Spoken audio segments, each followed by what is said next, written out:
Welcome, friends. I'm Chris. I'm from Transformation Nation Yoga and Wellness. Welcome to Sunrise Yin. This is going to be our persistence sequence. What I think you'll need to be safe, to enjoy, to get the most out of your practice is a yoga mat. I like it with a blanket folded over the mat. It gives me a little bit more padding. I recommend a yoga bolster. If you don't have a bolster, a couch cushion makes a nice surrogate, something that will give you some resistance, and two yoga blocks.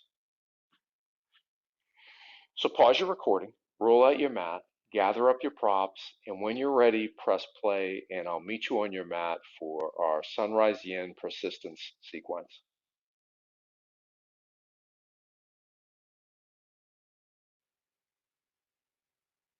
Welcome back, friends. We're going to get started in a seated position today. We're going to start with some pranayama with a breath practice that's called box breathing. Now, from the nervous system standpoint, box breathing is a balancing breath. So if your energy level is low and sluggish, like first thing in the morning, it'll help bring you back up the center. But if your level is, if you're really geared up, maybe a little bit stressed out, a little tweaked out, this will help pull you back down into neutral at all. So this is a balancing breath. This is appropriate to do any time of day.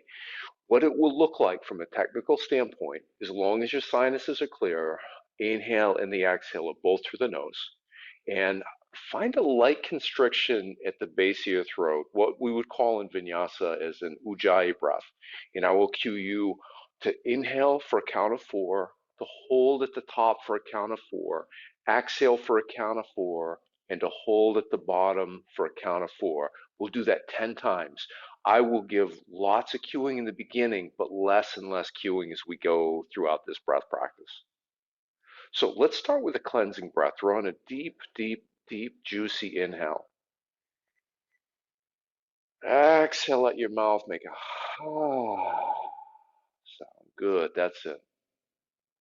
Now inhale through your nose for one, two, three, four. Hold at the top. Four, three, two, one. Exhale. Four, three, two, one. Hold at the bottom. One, two, three, four. Inhale. One, two, three, four. Hold at the top. Four, three, two, one. Exhale. Four, three, two, one. Hold. One, two, three, four. Inhale. One, two, three, four. Hold. Four, three, two, one. Exhale. Four, three, two, one. Hold. One, two, three, four. Inhale. One, two, three, four. Hold. Four, three, two, one. Exhale. Four, three, two, one. Hold. One, two, three, four. Inhale. Hold. Exhale. Hold. Inhale. Hold. Exhale.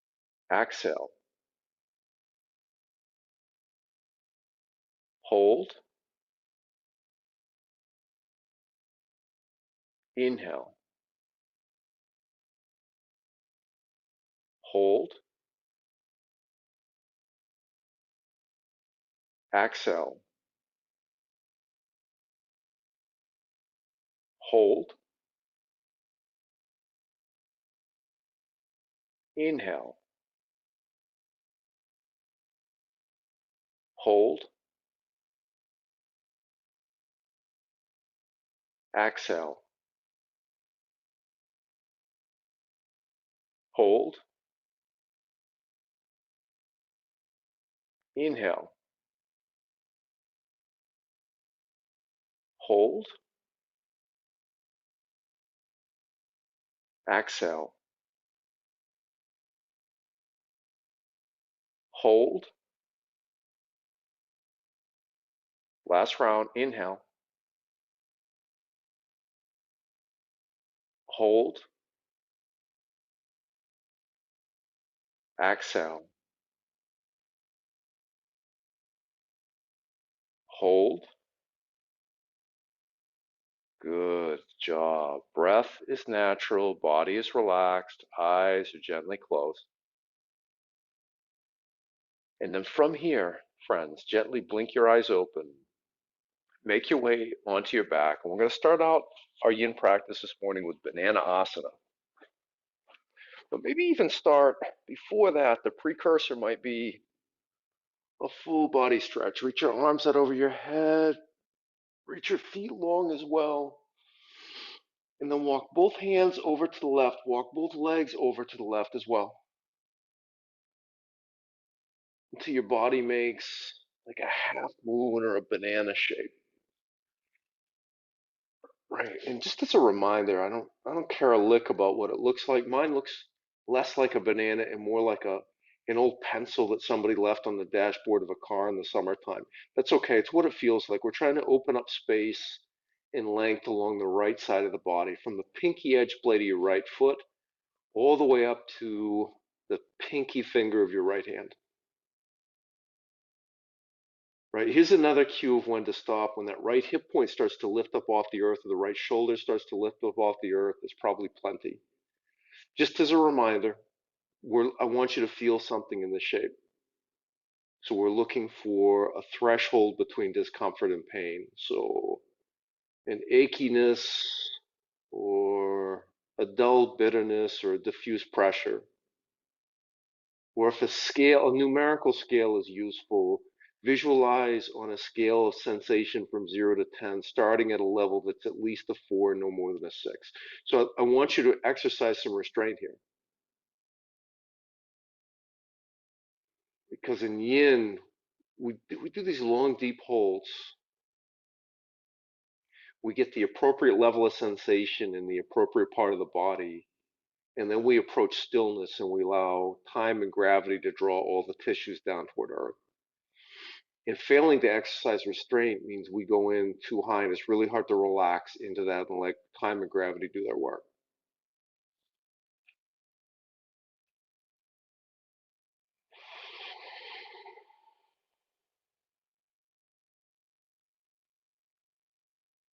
Just a comfortable, natural breath here is just fine. Look, there's no reason, if there's another breath that feels healing and organic for you here, say an Ujjayi breath, if it's a nice focal point for your attention, you could do that. It's not wrong. For sure, it's not wrong. All right, friends, check in with your body. Notice your current level of sensation. And if you're still in that range of 4 to 6, change nothing. Change nothing. You're home already. But if you've opened up some space and your body wants more sensation, you can cross your right ankle over your left.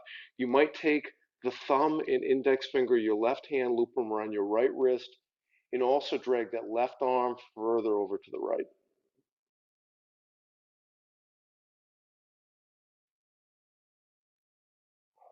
So as you know, this is a sequence that's planned around the idea of persistence.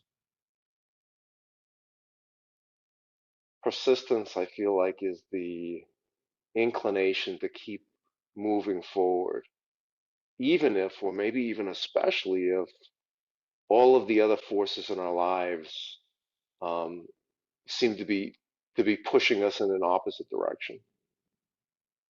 How do we continue picking ourselves up off the ground again, dusting ourselves off, and just moving forward?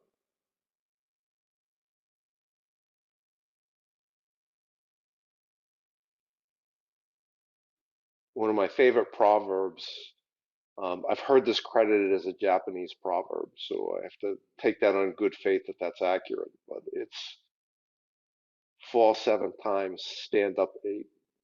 Just keep picking ourselves up. And that's hard. That's not easy to do.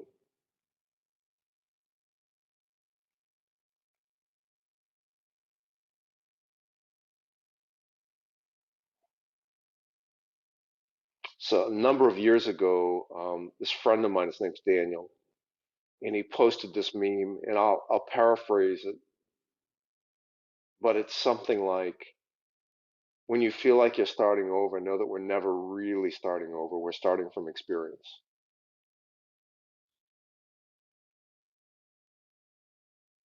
When we move on to the other side, I'm going to tell another story to build on that, but we'll circle back to that meme later.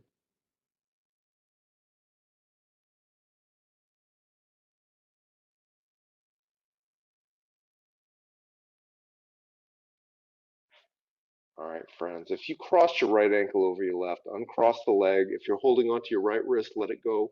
Come back to center. Find a second full body stretch.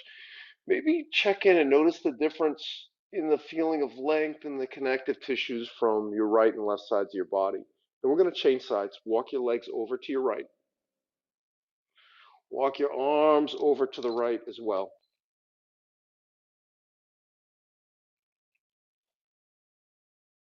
Until the point where either you reach that 4 to 6 threshold, or maybe your left hip or your left shoulder start to lift up off the earth, and that's plenty.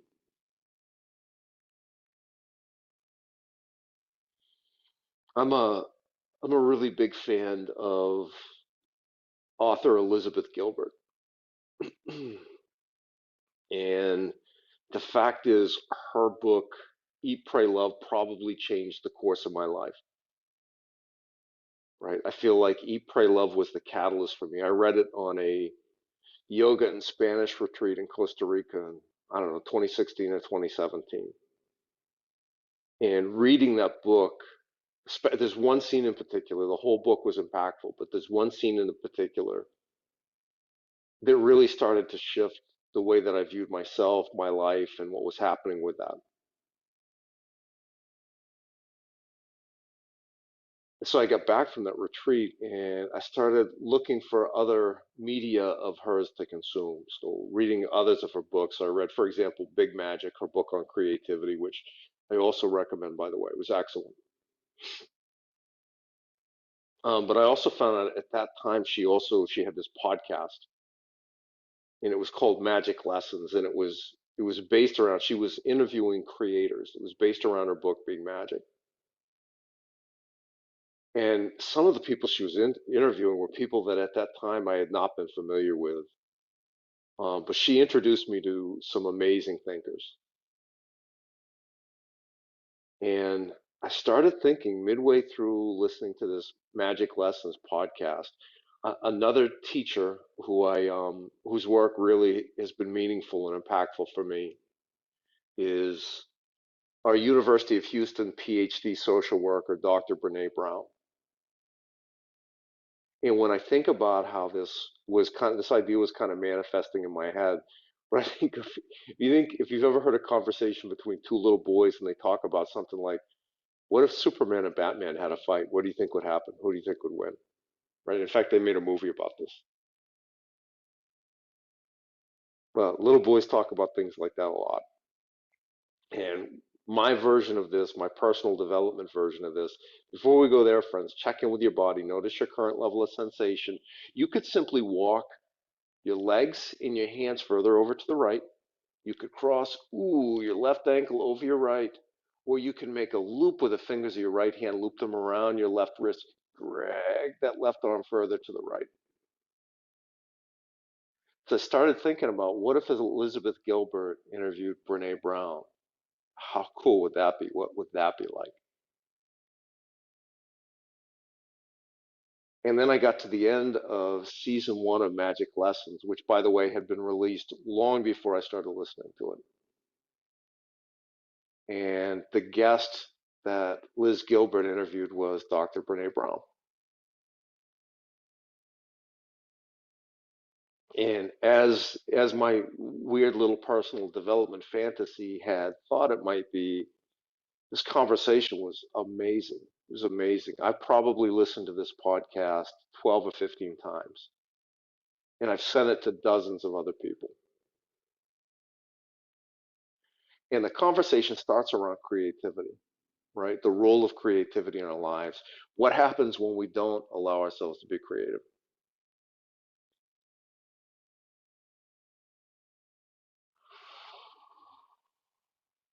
But then at some point, it shifts to Liz Gilbert asking Brene Brown advice. Liz Gilbert have been put in this weird situation, right? We get to these crossroads in our lives where we know we're being asked to take this leap, and it's a leap of faith. It's a leap of faith. Many of the factors in our lives would indicate that we should not take this leap. Often we don't have the support of the people in our lives to take this leap, right? So we're alone in this decision. And it is what our soul is asking of us. So you know people, you've met people in your life who their souls have called them to take this leap and they didn't do it. They just couldn't do it for one reason or the other.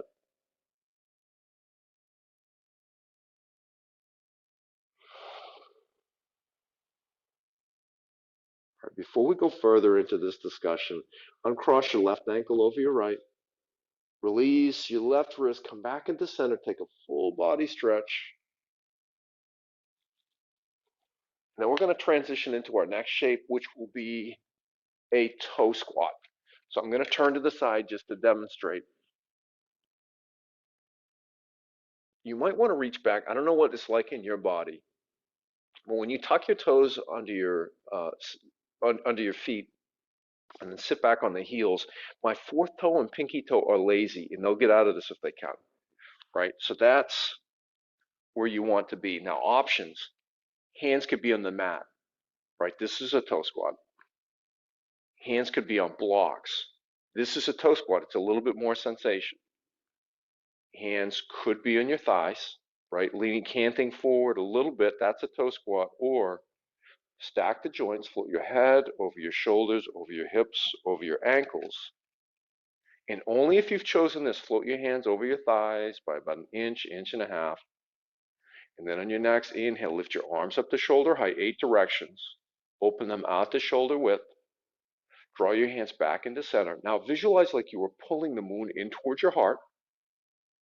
Press it out as if you were sharing it with the world, and then help it to set in the bottom of the ocean. Arms up to shoulder height. Open out to shoulder width. Come back in towards center. Pull in towards your heart. Press out to the world. Help it to set into the ocean. One more time. Shoulder height. Shoulder width. Back into center. In towards your heart. Out into the world. Down into the ocean. We're going to do a clearing. Circle your hands up to shoulder height. Press the ball down into the water. We're going to do this 2 more times. Find an apparent pause with the hands floating over the thighs. Circle up to shoulder height. Press down, like pressing a ball down to the bottom of a swimming pool. Give yourself a little resistance. Apparent pause 1 more time. Good job. Now come forward, probably feet really speaking to you there. Find a tabletop shape, a quadruped shape like a child crawling. Pedal the tops of your feet down into the earth. And just as a reset, we're going to do some cat rolling. So take a look at your hands, index fingers at 12 o'clock, shoulders maybe starting floating over your wrists. Although know if you get compression in your wrists, take your hands forward. This is the same thing. It's just a more favorable angle for the wrists. Hips floating over your knees. And then on an inhale, drop your belly down toward the earth. Lift your gaze. Open your heart up toward the top edge of your mat. Exhale, press into your hands, press into your shins, round through your shoulders. Inhale, drop your belly, maybe tuck your toes. Feel a sense of dragging the heels of your hands back towards your knees. And then puff the space between your shoulder blades skyward. Maybe shift your gaze to the space between your ankles. Continue flowing through this at the cadence and the pace of your own breath. And I'd like you to feel for, you may not get it, but I'd like you to feel for a sense of decompression in your thoracic spine, the center of your back.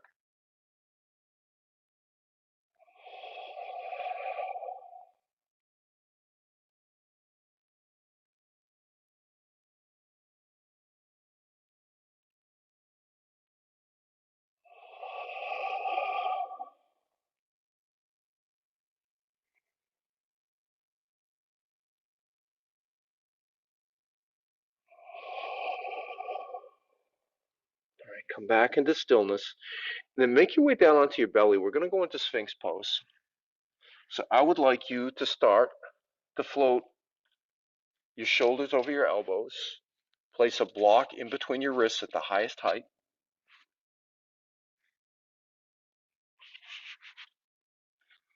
Lengthen the legs long first and then soften. So your ankles may roll to the inside or the outside. Everything from your low back down to the tips of your toes is soft.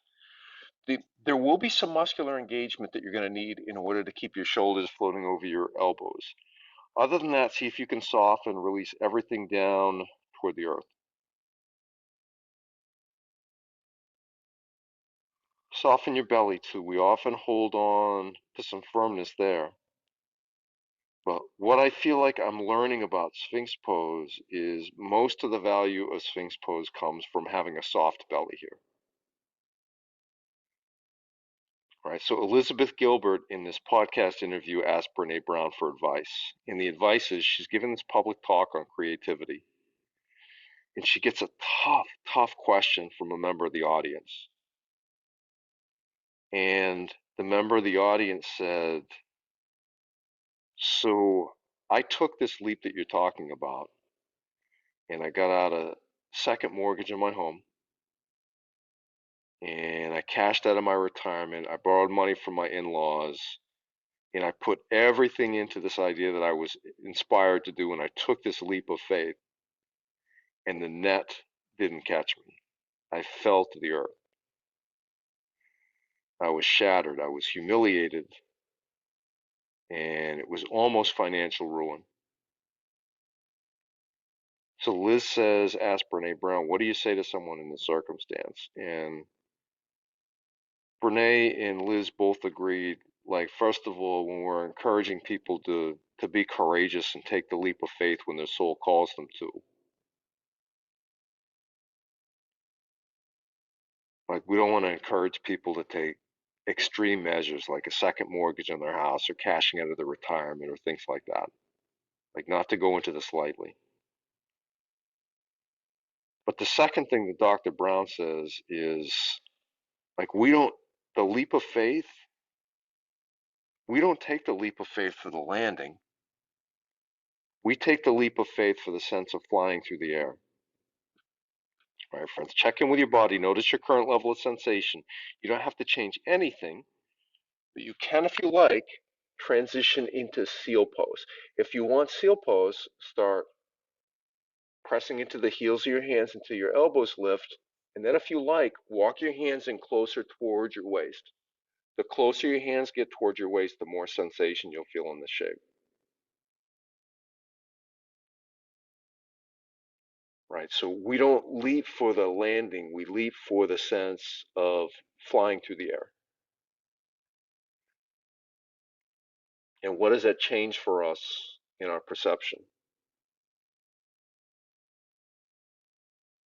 Perception of ourselves, our perceptions of our successes and our failures.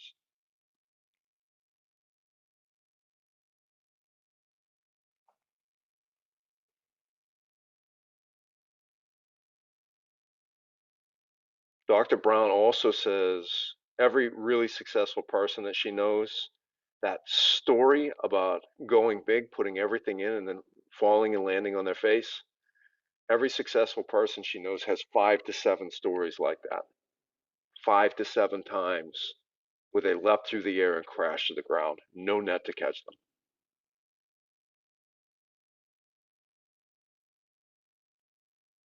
Right? So what if we perceive so-called failure as part of the path to success? What if we viewed it like that? Or we stop viewing it as success and failure, and we started viewing things as experimentation, observation, and learning.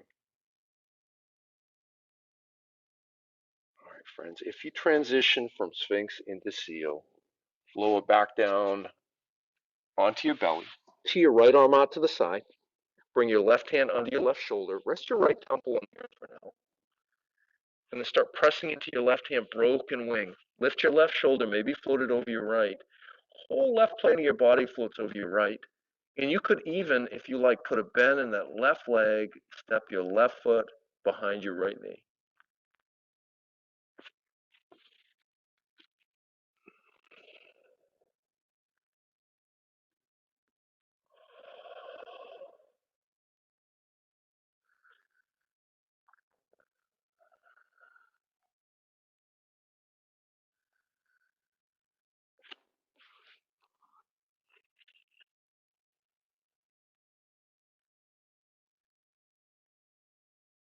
All right, friends, check in with your body only if you want more sensation.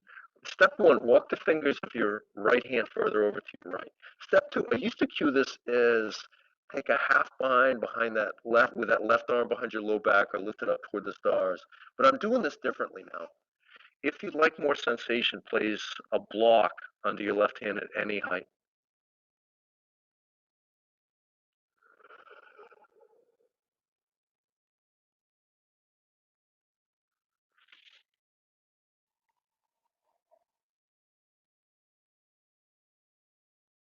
Right. The danger in viewing our life experiences in terms of success and failure, at least in my view, is when we get failure, especially repeated failure or really difficult failure, it can make us not want to keep moving forward.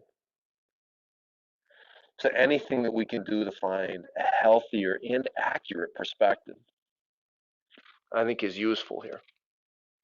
Right? If you've got a block under your left hand, remove the block, bring your left hand back under your left shoulder, roll over onto your belly.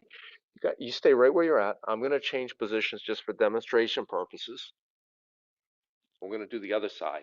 So tee your left arm out to the side. Bring your right hand under your right shoulder. Walk the fingers of your left hand further over to the left first, and then start pressing into your right hand. Lift the whole right plane of your body. Maybe put a bend in your right knee. Step your right foot behind your left knee.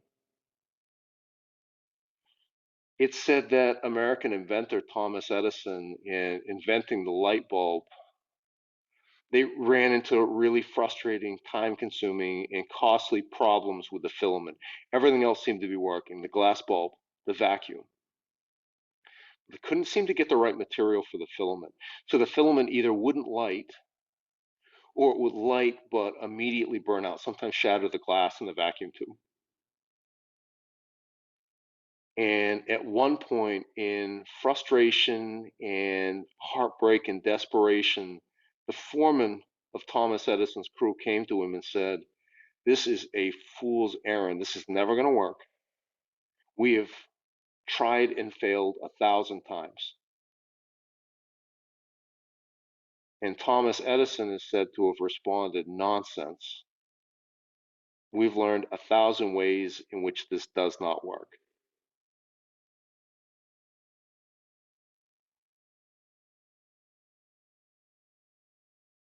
Right? That's not starting over. That's starting from experience. We're learning along the way. Right. If your body wants more sensation, maybe place a block under that right hand at any height.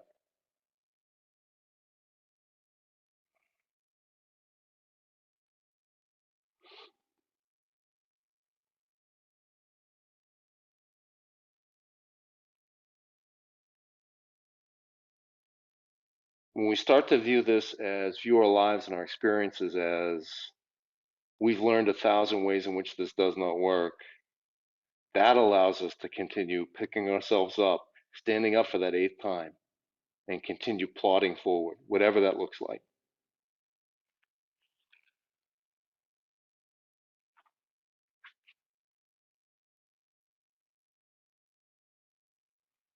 Right. If there's a block under your right hand, remove the block, bring your right hand back under your right shoulder, roll over onto your belly. Ooh, and then hands under your shoulders. Press yourself up. Might be useful to give your arms a bit of a shake. And then you can find your way into any resting position. So I'm going to choose on my back for now.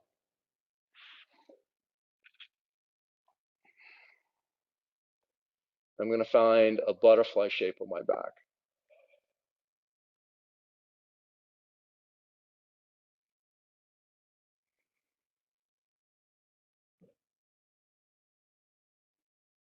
Right, so the next shape is going to be shoelace. And I am both practicing this, especially the transition of getting into it and cueing it in a really different way. So notice if you're first time getting into it like this, it may feel clumsy and awkward. So if that's your experience today, of course it's clumsy and awkward. It's new. So no worries, you got this, friends.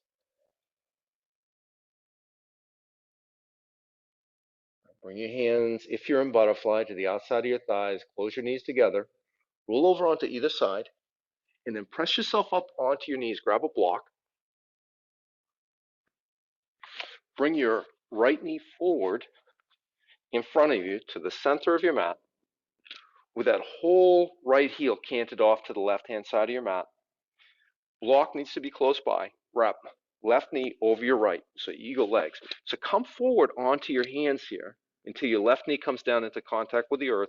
Place the block under where your seat will go. Ooh. And then sit back into the shoelace pose. Right. And if you wanted to add sensation, I do not. I do not. I'm already at a 7 here. Right. So I'm outside of our threshold a little bit. But you could take your heels forward toward the top edge of your mat, widen your legs out. You could also remove the block from under your seat.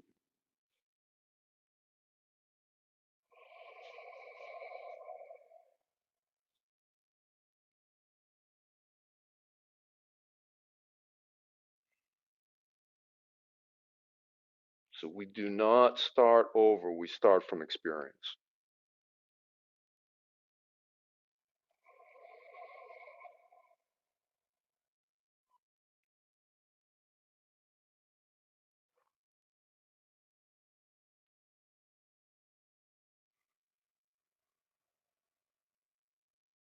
So you may be feeling this. For me, this is mostly in the deep six lateral hip rotators, so especially in the left side right now, but I'm getting it in the right as well.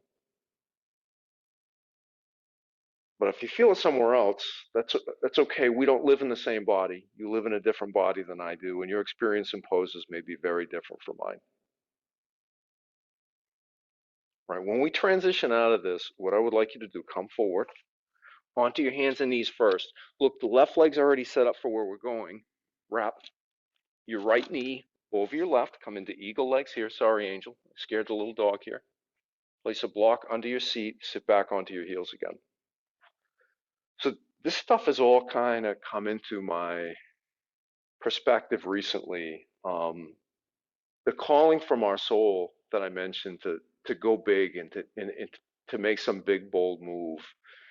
I received that calling this past year,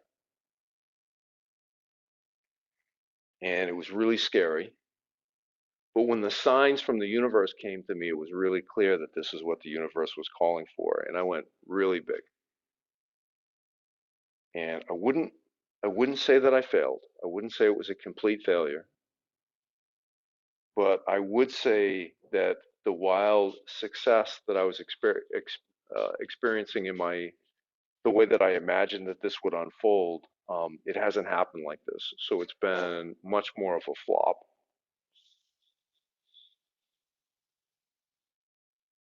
And I'm in the process of working on taking some steps to set up at least a professional life that looks more like what it looked like, say, 3 years ago, which can feel like failure. But what if we start to perceive our life experience as experimentation, observation, and learning? Because it feels like starting over. The fact is, it's not. I have all of these amazing wellness tools in my toolkit now that I didn't have even 2 years ago. Many of the things that I have in my toolkit now were like they just simply weren't available to me. All right, friends, we're going to transition out of this shape. So rock forward onto hands and knees, unwind your legs, come into a tabletop, and then right away we're going to go into sleeping swan. So take your right knee to the outside of the um, right wrist, so the far right hand edge of your mat. But look, I don't care how close to parallel that right shin is. I do care that that right knee is out wide. Walk your left leg long behind you. And then start to lower your head and your heart down to the mat, to a block, to a bolster. So I used to cue this. You'll be able to see this better on the other side. But I've got a generous space between my right hip on the earth, and so I always used to pat up under that with a block. It's not wrong. It's not wrong, but I also find I get more hip opening and hip mobility here if I allow that suspension and let gravity draw that hip down toward the earth. But notice this, the human tendency is with that suspension, my hip wants to drop, my whole body wants to cant over to the right. If that happens, add just enough muscular engagement to bring yourself back into center. Right, so I'm not starting over from scratch, I'm starting from experience. So I have all these amazing wellness tools. I have these things, as brutal as 2020 was for me. My whole life unraveled in 2020. As brutal as that was, I learned a lot about myself. And I got to see some really beautiful qualities in myself, and I got to see some qualities that I didn't like so much. But all of those are useful and it will help me find a more skillful way of moving forward. I also have friendships, relationships, receive so much love and support along the way, and still continue to receive love and support from people that I will never forget. Never forget.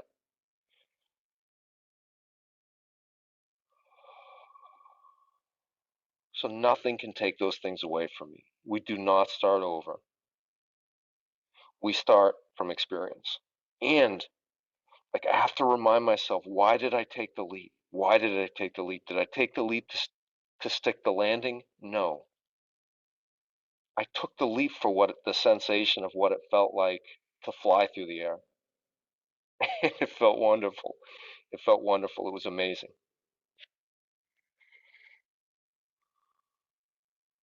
Irish poet David Whyte says, when we get to our life journey's end and we have to end up talking to a creator or a maker, I have no idea how this really works. And the truth is, I don't think anybody does. But if we have to have that conversation, like the question's not going to be, did we succeed or did we fail? The question's going to be, did we do it our own way? Were we being ourselves when we succeeded or failed? Were we answering our life's calling, our soul's purpose? Or were we trying to pretend to be somebody else?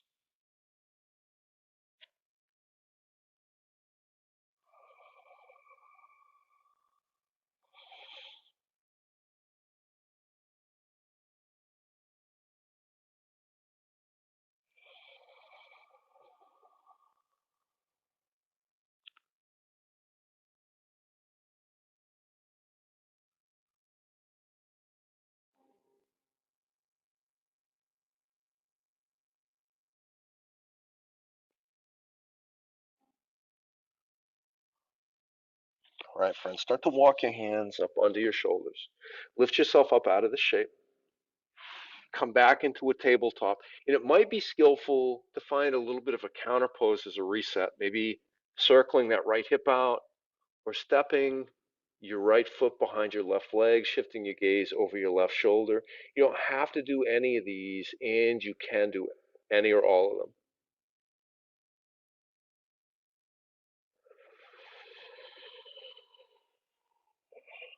And then as you're ready, come back into tabletop. Slice your left knee forward to the outside of your left wrist. Again, go nice and wide. Tuck the toes under your right foot. Walk that right knee long behind you. Settle the right leg on the earth first. Lower your head and your heart down to the mat or to a block. All right, here you can see a little bit better. This is actually my prosthetic hip. So the suspension is fairly prominent. There's probably 3 or 4 inches between that hip and the earth. That's okay.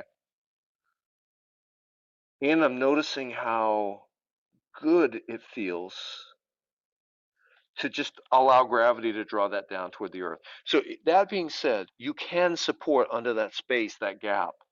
But I would discourage you. What I used to do in the past is tuck a block under there. A block gives us no room for development, but you might try a bolster or better yet, a rolled blanket.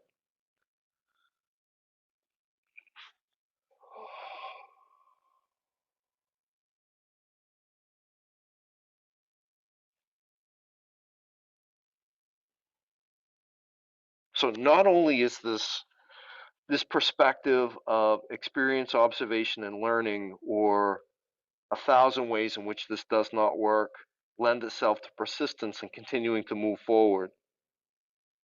But I think it also facilitates our making these choices when our soul calls us to do something difficult. That's the thing with these soul calls. What I'm learning so far is my soul doesn't typically call me on the easy stuff, right? I don't like the stuff that I already know feels safe and feels comfortable.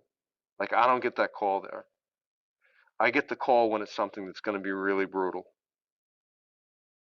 but in the end, really worthwhile.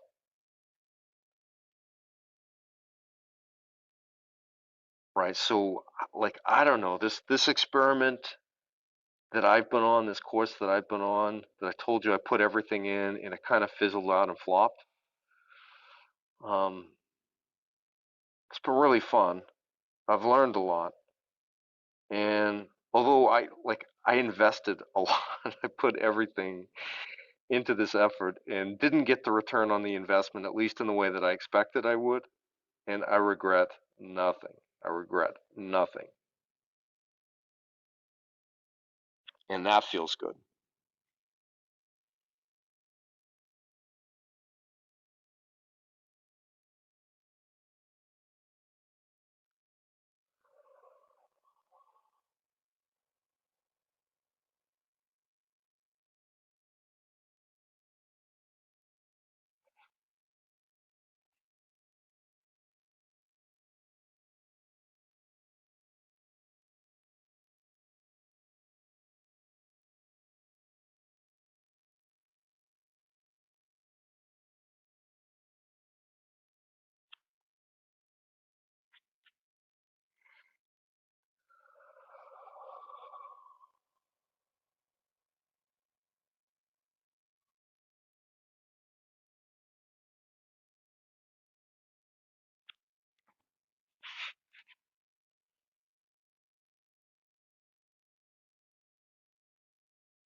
All right, friends, start to walk your hands up under your shoulders. Lift yourself up out of the shape.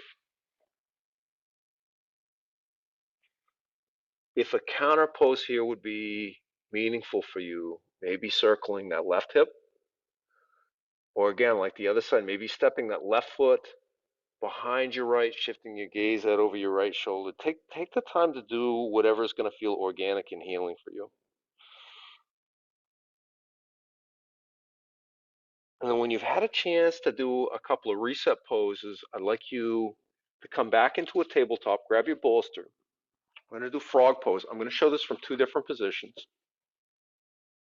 Starting facing towards you because I want you to be able to see the knees and ankles from this side.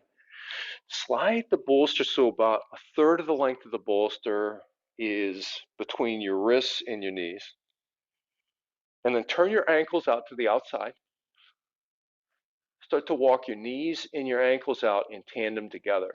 So from a head to toe line, if somebody drew a straight line, it would go through your knees and come out roughly through your ankles. Right, so that's one perspective. I wanted you to see that. Here's the other.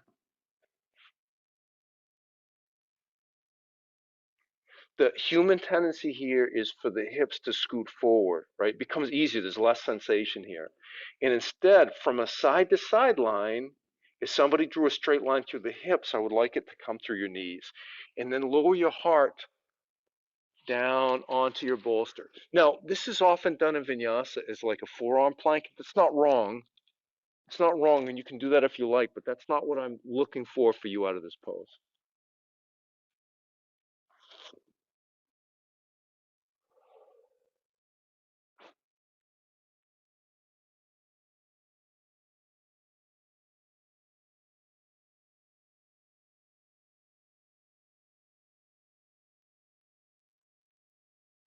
And I'm also open to the idea that like this investment that I made may pay its return on investment, but just nothing like the timeline that I had imagined.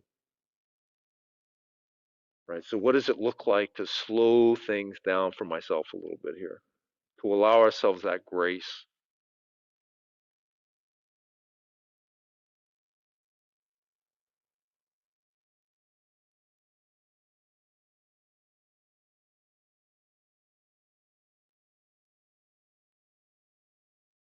In the Bhagavad Gita, there are two or three consistent ideas that come through that I would call themes.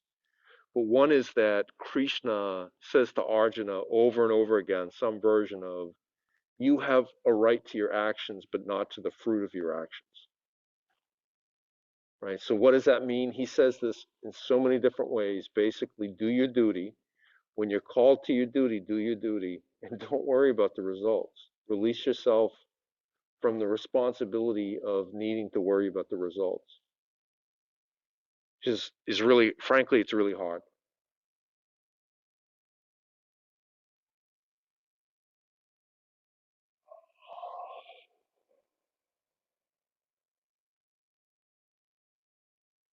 Check in with your body, friends. Notice your current level of sensation. And if you've opened up more space, here's a couple things. You can slide your knees and your ankles out a little bit wider in tandem. You can check, again, that human tendency is for the hips to start to scoot forward, press them back out in line with the knees. You can also lower your head or your heart closer down to the mat. That might look like removing the bolster. Now, that's if you want more sensation. I'm already at a 7, so I'm not changing anything, friends. I'm going to stay right here.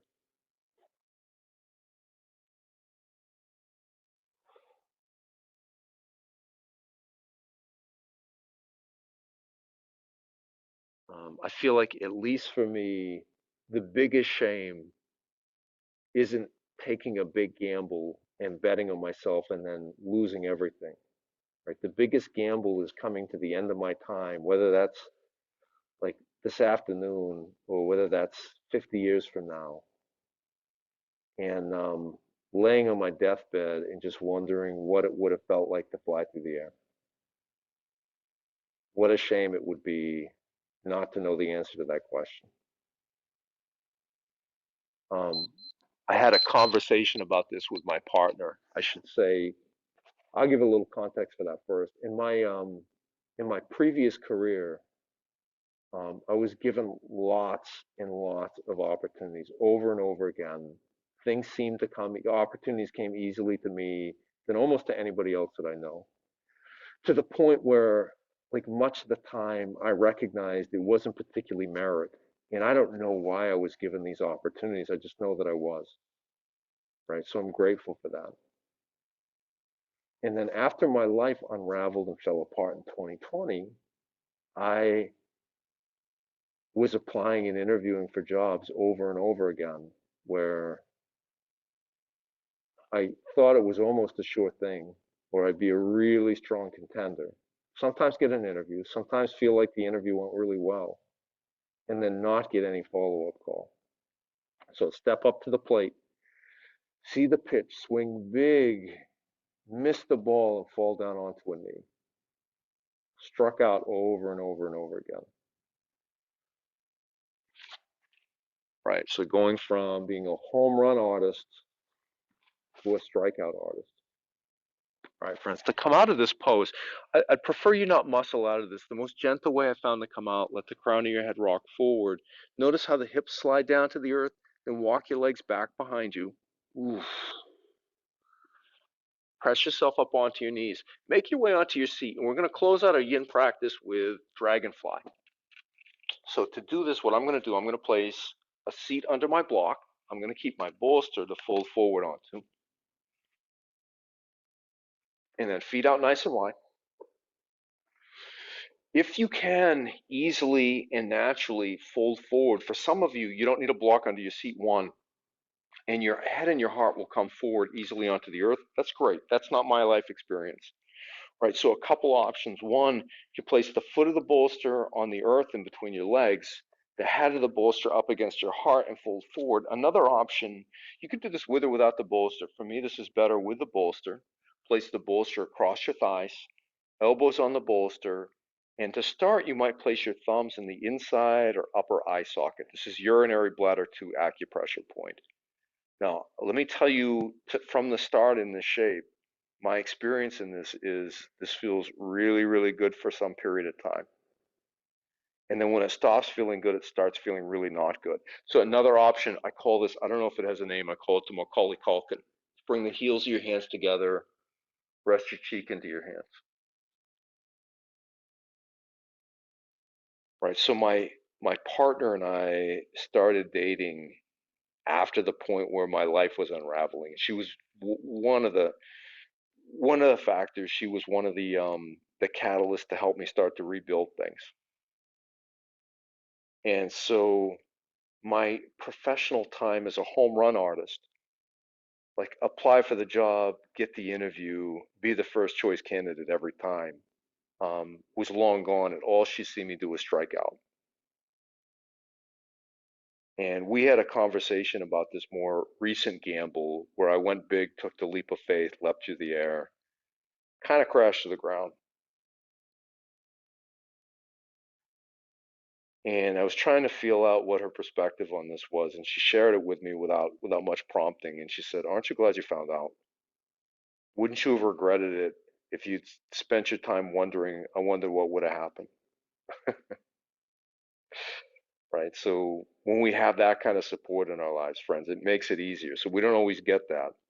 So when those seasons come, when we get it, like for me, the task is to be grateful and to enjoy it. It's not always like that.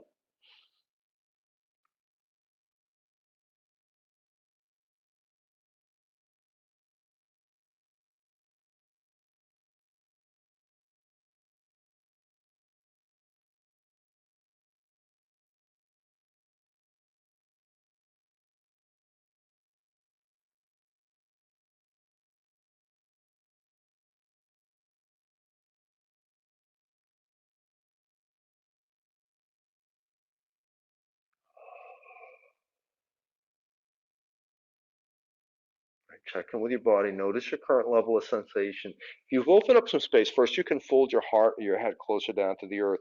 Even this pose primarily for me, I feel this along the back line of the body. So the backs of the legs, lower back. So if that's the case for you too, and you want to accentuate that, add to that, just dip your chin in towards your chest. And that will light up the connective tissues along the back line of your body.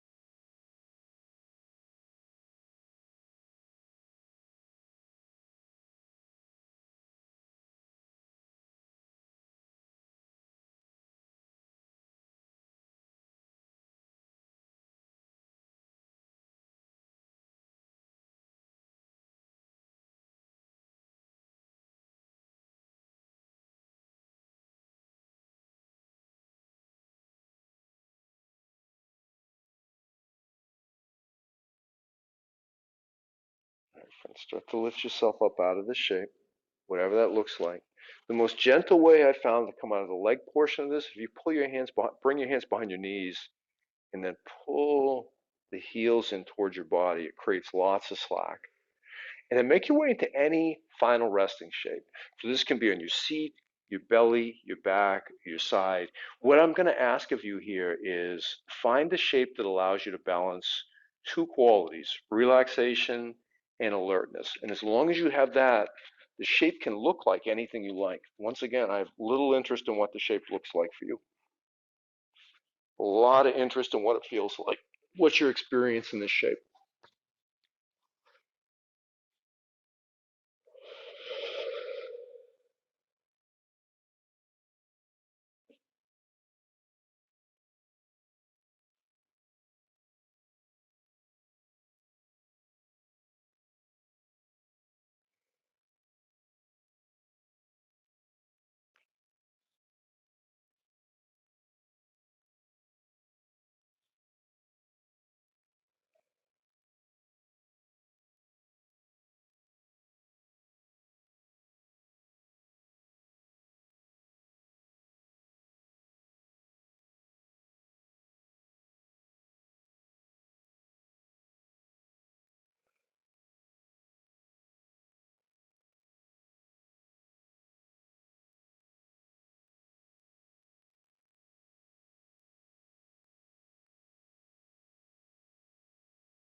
Start to draw some deeper breaths.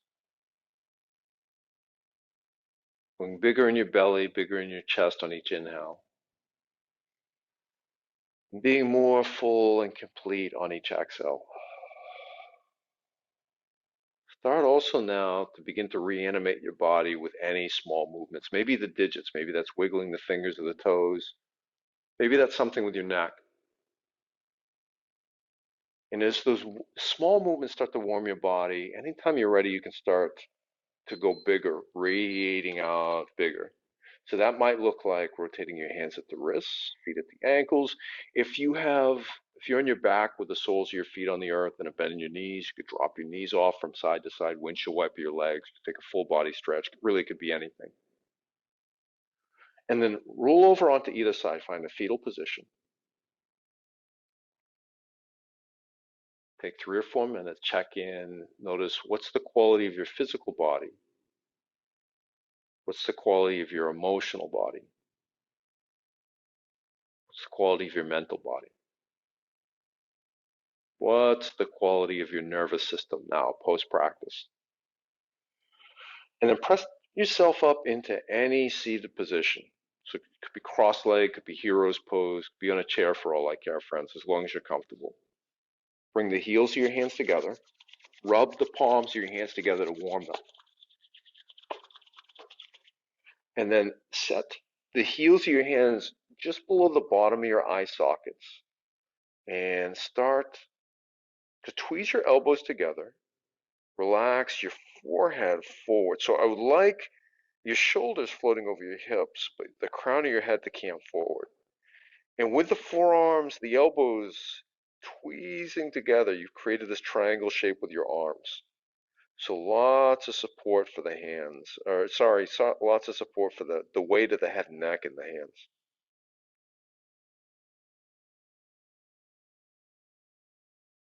And lift the crown of your head up to neutral. Release your hands. Take your thumbs, place them in the center of the upper eye sockets. Apply light pressure of the thumbs up toward the stars, light pressure of the chin down toward the earth.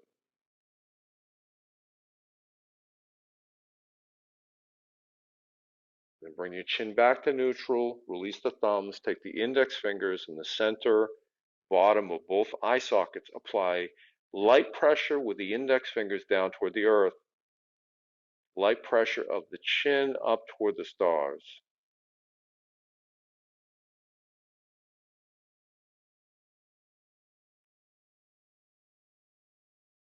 Then bring your chin into neutral. Release your index fingers. Bring your hands to heart center.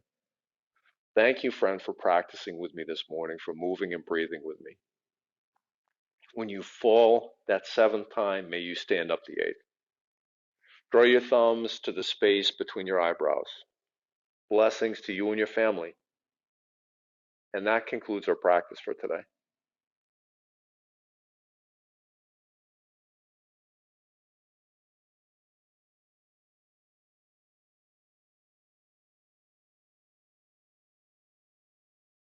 Great job, friends. Thank you again for joining us for Sunrise Yin. Again, my name's Chris. I'm from Transformation Nation Yoga and Wellness, and you are doing amazing. Just keep moving forward.